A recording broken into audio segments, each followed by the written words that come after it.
Good afternoon. Now, the floor is given to Colonel Oleksandr Motuzyanyk, Ministry of Defense of Ukraine spokesperson on ATO-related issues. Welcome.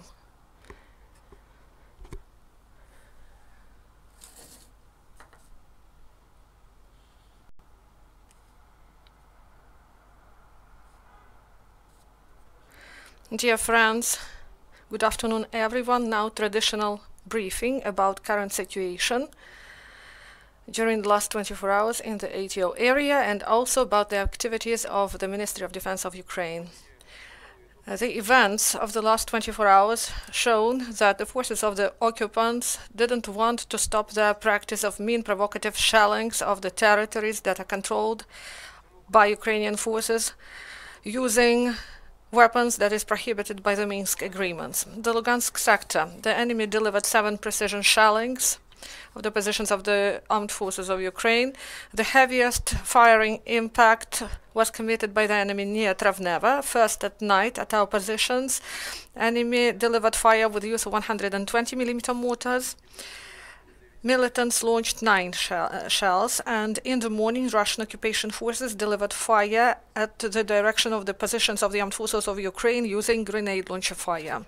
In the evening, the situation escalated near Novolugansk and Oleksandrivka, where the enemy shelled frontline positions of ATO forces with the use of 82mm mortars and grenade launchers of the same caliber. And we should note that illegal armed groups also used weaponry of IFVs. It happened in the morning in the region of Lugansk. Our servicemen courageously held these provocations. They didn't allow the enemy to escalate the situation, and only once they organized measures to suppress firing activity of the enemy.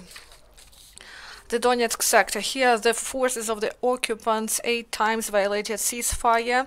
The fire was rather dense and precision fire, and twice pro-Russian mercenaries delivered disturbing fire at the positions of Butivka mine, and they used the same tactics near positions of armed forces near Verkhnetoretsk.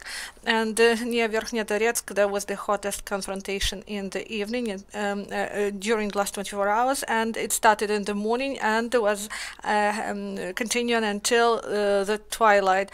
The enemy used sniper pairs and also used all the spectrum of infantry weapon. After 3 p.m. until late in the evening, the enemy delivered shelling with the use of prohibited weapons, including 120mm and 82mm mortars. On the whole, 23 mortar mines hit the positions of our defenders in Pavlo-Pilnevelsk and Shakhta Butivka.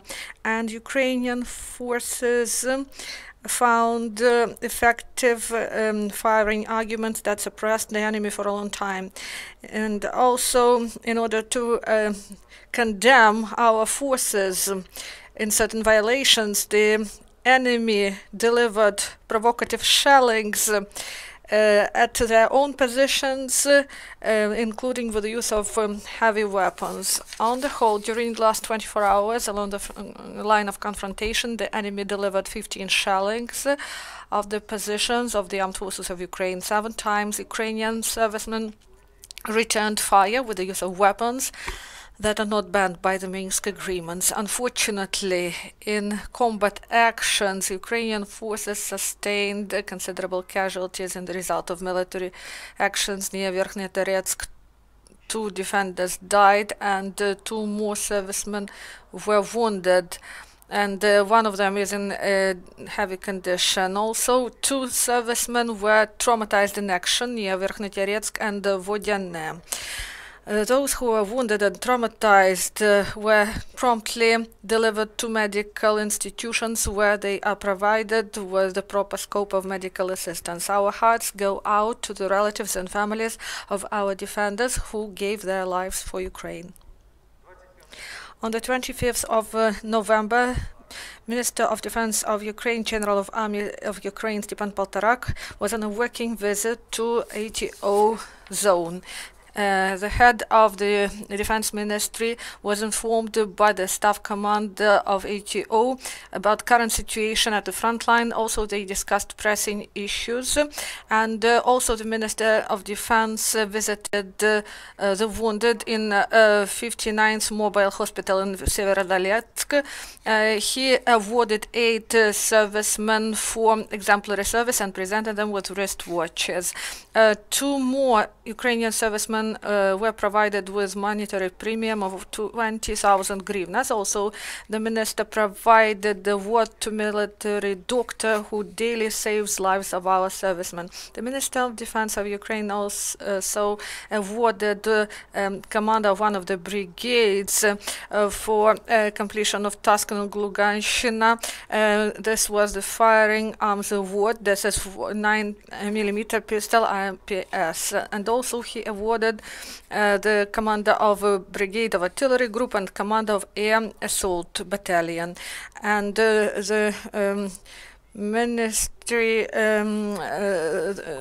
minister awarded 200 servicemen from different detachments of the Armed Forces of Ukraine who serve in the region of ATO.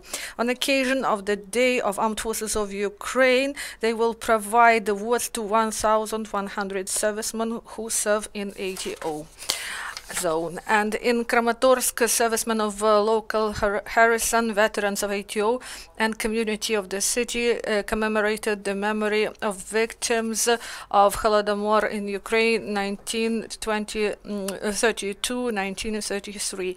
And there is a special memorial plaque in the memory of the Holodomor victims, and the participants of this ceremonial event honored their memory with a minute of silence and by lighting the candles.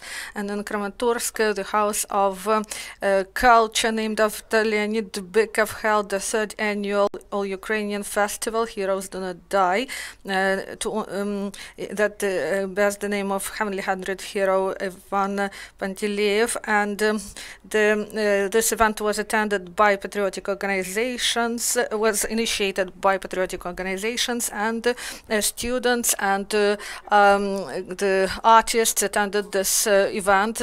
They came from Ivano-Frankivщина, Sumshina, Vinnytsia, Khmelnytskina, Zaporizhia, and Kiev.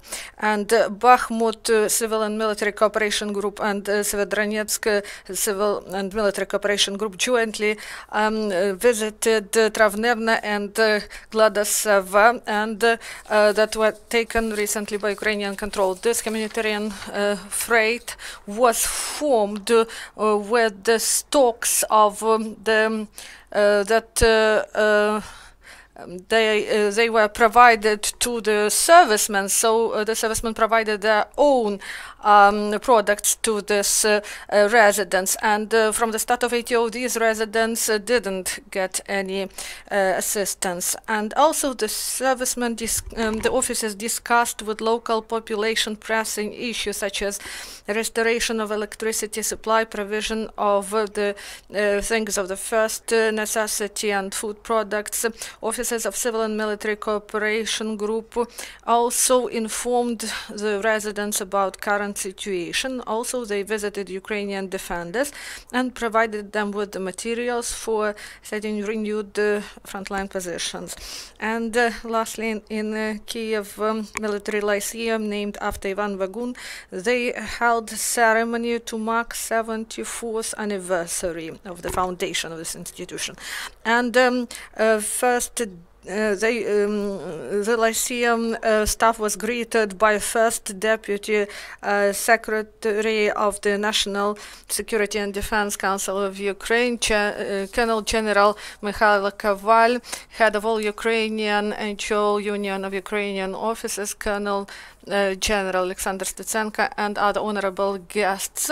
And also they awarded the participants of this event, and at the end they had a hand-to-hand combat show of the 4th training company of the Lyceum. If you don't have questions, thank you and goodbye.